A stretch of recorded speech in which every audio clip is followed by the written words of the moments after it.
akhirat kelak, ahli solat akan membawa pahala solatnya, ahli puasa akan membawa pahala puasanya, ulama dan ahli ilmu akan membawa pahala ilmunya, ahli Al-Quran akan membawa pahala tilawahnya, sementara ahli sedekah akan membawa semua pahala ahli solat, ahli puasa, ahli ilmu dan ahli Al-Quran. Kenapa? Karena dengan hartanya dia telah membantu tersebarnya ilmu. Dengan hartanya dia telah membantu pembangunan atau renovasi masjid. Tempat ahli solat melakukan solat. Tempat ahli ilmu mengajarkan ilmunya. Tempat para penuntut ilmu belajar dan bermajlis. Dengan itu dia meraih pahala orang-orang yang solat, orang-orang yang mengajarkan ilmu dan belajar serta bermajlis ilmu. Dengan hartanya dia memberikan makan orang-orang yang berpuasa. Dengan itu dia meraih pahala orang yang berpuasa. Dengan hartanya dia telah mencetak serta menyebarkan Al-Quran dan kitab-kitab para ulama. Semua pahala mereka akan diraih oleh ahli sedekah. Wallahi, demi Allah, kelak di akhirat ahli sedekah adalah orang-orang yang bahagia dengan pahala sedekahnya, pahala besar yang dia tidak sangka-sangka. Allah Azza wa Jalla berfirman, "Mathalul ladzina yunfiquna amwalahum fi sabilillah kamathali habbah anbatat sab'a sanabila fi kulli sumbulatin mi'atu habbah wallahu yudha'ifu liman yasha' wallahu wasi'un alim." Perumpamaan sedekah yang dikeluarkan oleh orang-orang yang menafkahkan hartanya di jalan Allah adalah serupa dengan sebutir benih yang menumbuhkan 7 bulir. Pada tiap-tiap bulir 100 biji. Allah melipat gandakan ganjaran bagi siapa yang dia kehendaki. Dan Allah maha luas karunia-Nya lagi maha mengetahui. Al-Quran Surah Al-Baqarah ayat 261.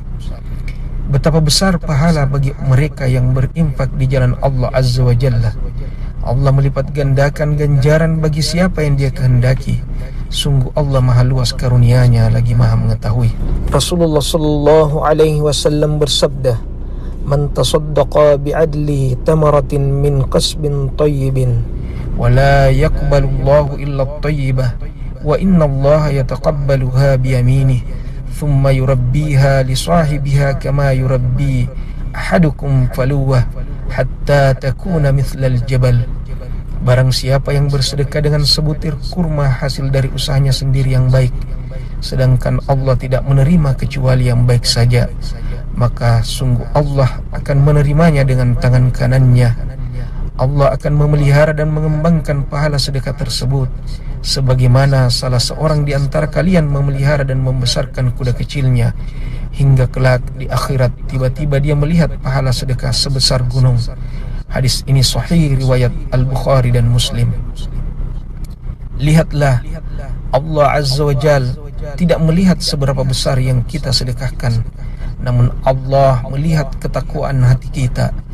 Ketika kita berkorban di jalan Allah sekecil apapun itu, Allah akan memeliharanya.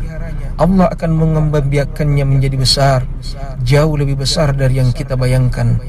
Untuk itu, berinfaklah, berikanlah sedekah dari harta kita untuk membantu saudara-saudara kita, membantu orang-orang yang berjuang di jalan Allah Azza wa Jal, membantu guru-guru kita yang berjuang menyelamatkan akidah dan mencerdaskan umat, membantu mereka para tenaga medis di tengah wabah ini, membantu mereka para relawan sosial yang berada di garis depan dan rela meninggalkan keluarga yang mereka cintai, yang bahkan mempertaruhkan kesehatan dan jiwa mereka untuk menolong sesama. Saudaraku, ambillah bagian, jangan pernah ketinggalan, jangan pernah menyesal ketika orang-orang bahagia dengan pahala sedekahnya, sementara kita hanya meratap penuh sesal. Na'udzubillah min dzalik.